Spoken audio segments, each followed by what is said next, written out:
Fala bem, que tudo bem com vocês? Estamos aqui agora iniciando o nosso módulo 5, em que nós iremos tratar sobre poupança e investimento.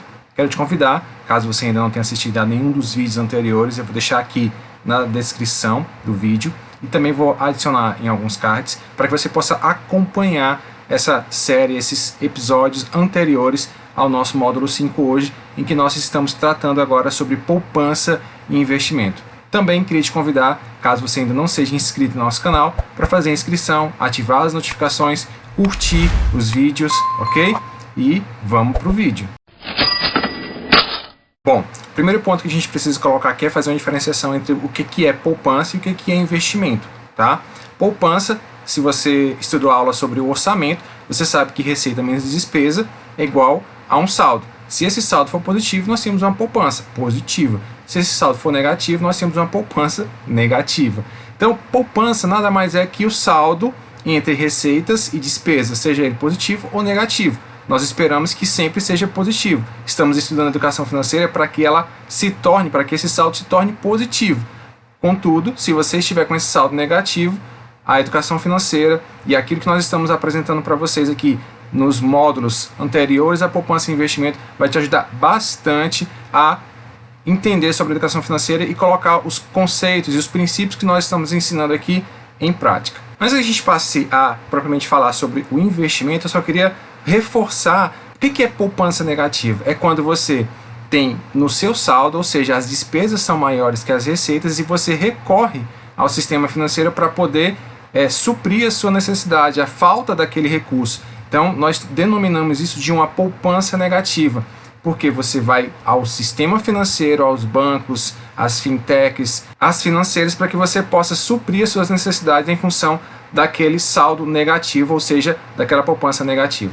Já o investimento, por sua vez, o investimento ele é, na verdade, a utilização da poupança para aplicação, e essa aplicação ela deve proporcionar a você, investidor, juros. Ou seja, aquilo que nós falamos nos módulos anteriores sobre juros compostos, juros sobre juros, vai proporcionar a você uma rentabilidade. E é justamente essa rentabilidade que nós estamos tratando aqui no contexto dos investimentos. Então, investimento é dinheiro que se transforma em mais dinheiro por meio dos juros. Portanto, poupança e investimento são duas coisas distintas. Poupança nada mais é que o saldo entre receitas e despesas. O investimento é a aplicação dessa poupança, ok? E mais uma diferenciação, poupança e caderneta de poupança são duas coisas distintas. Poupança, receita menos despesas. Caderneta de poupança é um tipo de investimento. Obviamente que hoje, no contexto em que nós estamos vivendo, com a inflação alta e com a taxa Selic menor que 8,25%, a poupança ela não é um investimento rentável. Isso está mais do que claro. Nós não recomendamos nenhuma aplicação nesse momento em caderneta de poupança, afinal de contas, no momento em que nós estamos vivendo aqui em 2021, pós-pandemia, em meio à pandemia, o ideal é que você faça investimentos em produtos que tenham tanta liquidez quanto a poupança, contudo que tenham uma rentabilidade muito maior. E nós iremos falar daqui a pouquinho de uma dessas características, né, que eu acabei de falar para vocês, que é a liquidez. Retomando o conceito de investimento, nós precisamos colocar aqui para vocês três componentes que fazem parte do investimento, que é a liquidez, o risco e o retorno. Liquidez, risco e retorno. Liquidez nada mais é que a capacidade de um ativo se transformar em dinheiro. Dinheiro é o ativo por excelência líquido.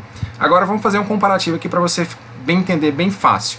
Se você tem um imóvel, por exemplo, o imóvel ele é um ativo de baixa liquidez, porque o tempo que você tem para transformar esse imóvel em dinheiro, ainda que você tenha a possibilidade de reduzir o valor do imóvel, ainda que você possa fazer uma negociação, tem um trâmite, tem um processo para efetuar a venda desse imóvel. Então, ele é um ativo que a gente chama de baixa liquidez. Um ativo de alta liquidez, por exemplo, é a poupança, né? Apesar da poupança, como a gente falou anteriormente, não ser necessariamente um ativo interessante para esse momento, ele tem alta liquidez. Você coloca o dinheiro lá e tira na hora que quer. Outro componente do investimento é o risco, que é a probabilidade de ocorrerem perdas, né? Então, nós temos que o risco é um componente dos ativos, que está relacionado aos ativos. Por exemplo, a caderneta de poupança tem uma ocorrência de perda muito pequena. Já o Bitcoin tem uma ocorrência de perda muito grande. Então o risco está associado tanto à característica essencial do ativo quanto à sua rentabilidade, que é o terceiro componente, dos investimentos, que a rentabilidade nada mais é também que o retorno de um investimento, que está associado ao risco e à liquidez, muitas vezes. Né? Risco e retorno são dois componentes importantes porque eles se interrelacionam. Ativos de baixo risco normalmente têm um baixo retorno. Ativos de alto risco normalmente têm altos retornos. É o que se espera de um ativo com baixo risco, um baixo retorno. Afinal de contas, você corre menos riscos, a possibilidade que o mercado te remunere em função desse ativo ser de baixo risco também é um baixo retorno. E o contrário também é verdadeiro. Talvez você tenha chegado aqui nesse módulo 5 e aí esteja achando interessante falar sobre poupança e investimento e talvez nem se pergunte o que é que precisa para poder efetivamente ser um investidor. Ah, mas eu quero ser investidor. Eu quero te alertar o seguinte: se você ainda não tem uma educação financeira bem desenvolvida, se você não fez o dever de casa, se você não trabalha adequadamente o seu orçamento, então você precisa, na verdade, construir as primeiras etapas da educação financeira, que é mudar a sua mentalidade, que é estabelecer um orçamento adequado à sua família, para depois pensar em investimento. E quando for pensar em investimento, você tem que partir de um princípio. Qual é o seu perfil de investidor? Nós temos diversos perfis de investidor. Temos o conservador, o moderado, o arrojado, e para cada tipo de perfil existe um conjunto de ativos financeiros que são interessantes a estes perfis. Não existe um perfil certo ou um perfil errado. Existem perfis em um dado momento do tempo. Você pode ser conservador, mas ao longo do caminho, ao longo da sua estrada de investidor, você pode montar uma carteira de investimentos com ativos conservadores, ativos moderados e ativos até um pouco mais arriscados. Porque à medida que você vai construindo um conhecimento do mercado financeiro, do sistema financeiro, dos produtos financeiros, você vai ficando muito mais seguro acerca dos investimentos que você tem de realizar e é das decisões que você tem que tomar enquanto investidor. Então a primeira coisa que você precisa fazer é entender qual é o seu perfil de investidor. Como é que eu descubro qual é o perfil do meu investidor? Existem vários testes aqui no Google para que você possa descobrir qual é o seu perfil de investidor. Se você não se sentir confortável em simplesmente colocar no Google e pesquisar e quiser saber um pouco mais, você pode entrar em contato comigo, coloque uma pergunta no chat do YouTube que eu posso responder você, ou vai lá no Instagram, no meu Instagram, prof_Clenilson, e se comunica comigo, entre em contato comigo que eu posso te ajudar em relação a esse perfil a esse seu perfil de investidor, ok? Segundo ponto muito importante que você precisa entender é qual é o período de tempo que você vai permanecer investindo, para qual objetivo você vai investir, né? Além dessa questão do tempo, uma pergunta que antecede é o seu objetivo, porque às vezes as pessoas chegam para mim e perguntam quanto é que eu tenho que investir no Tesouro Direto, quanto é que eu tenho que investir em ações, quais são as ações recomendadas, quanto é que eu tenho que investir para formar uma reserva de emergência, quanto é que eu tenho que investir para fazer isso ou para fazer aquilo. Então não existe essa recomendação generalista. Toda e qualquer recomendação em relação aos investimentos é uma recomendação focada, pontuada, acerca de e principalmente do seu objetivo. Então a primeira pergunta, né, que você tem que se fazer depois de analisar o seu perfil de investidor é: quais são os meus objetivos? É um objetivo de curto prazo? É um objetivo de médio prazo? É um objetivo de longo prazo? Então, a partir desses objetivos é que a gente vai montar uma carteira de ativos financeiros focados no atendimento daquele objetivo. Porque se o objetivo for de longo prazo para a aposentadoria, requer uma carteira diferente de objetivo de curto prazo. Objetivos de curto prazo normalmente requerem ativos com alta liquidez, para que você possa resgatar o dinheiro que você investiu em um intervalo de tempo muito breve. Então isso é uma questão importante a ser considerada. Qual é seu objetivo? Uma vez que você define os seus objetivos, fica muito mais fácil de você definir qual tipo de ativo você vai adquirir, você vai comprar, ou que alguém possa, um educador financeiro possa te orientar. Na verdade, o educador financeiro nem pode te recomendar. É literalmente um assessor de investimentos que faz esse papel. O educador financeiro te ensina, essencialmente, como administrar suas finanças. Ele pode te ensinar sobre investimentos, mas ele não pode te fazer recomendação, ok? Fica aqui bem claro isso. Apenas o assessor de investimento ele precisa ter um certificado para isso, para que ele possa fazer essas recomendações, beleza? Então, feita essa ressalva, é importante que você entenda que o prazo de aplicação ele é importante. Por exemplo, se você quer fazer uma viagem, normalmente uma viagem, você faz um planejamento de uma viagem para 1 ano no máximo, ou 2 anos, vamos colocar aqui no máximo 2 anos, você não vai fazer uma viagem daqui a 5 anos, preparar uma viagem para fazer daqui a 5, 10 anos. Tem pessoas que podem até fazer, não é muito comum.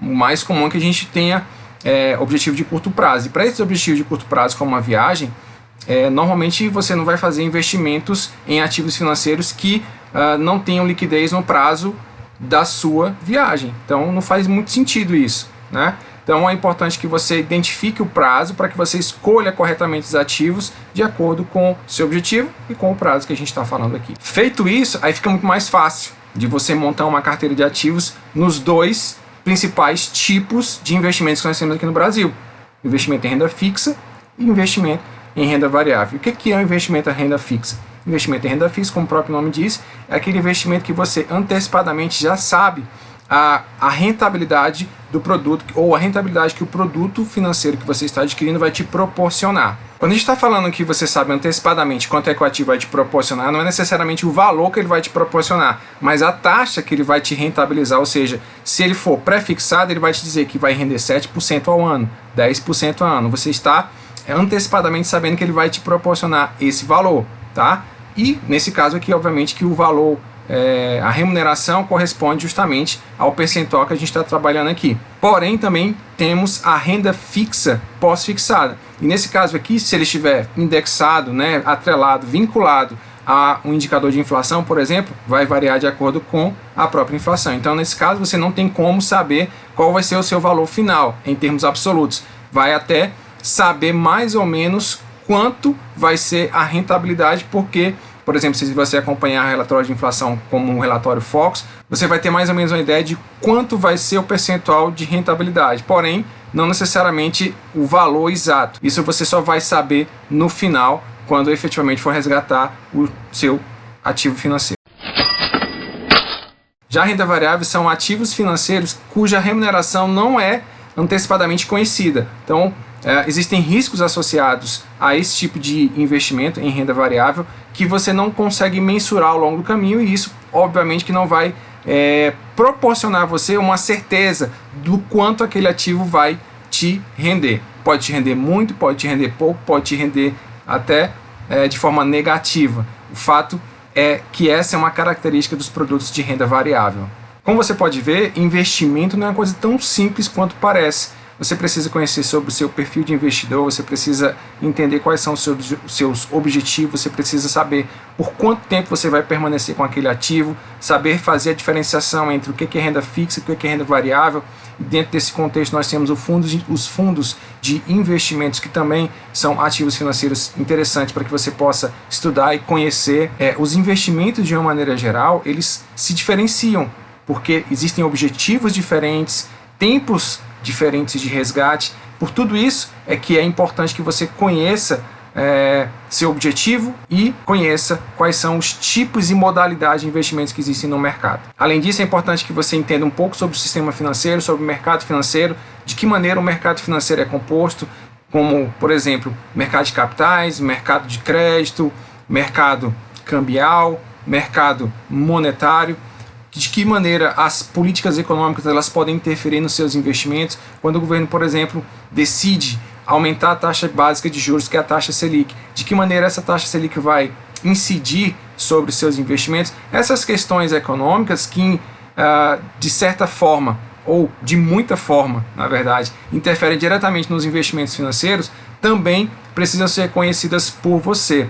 Além disso, você precisa também conhecer um pouco mais sobre fundo garantidor de crédito. O que é o fundo garantidor de crédito? É justamente um fundo que garante que seus investimentos em alguns produtos financeiros, não são todos os produtos financeiros, alguns produtos financeiros sejam garantidos pelo fundo garantidor de crédito, que é uma instituição privada que protege os investimentos dos investidores até um valor de R$250 mil.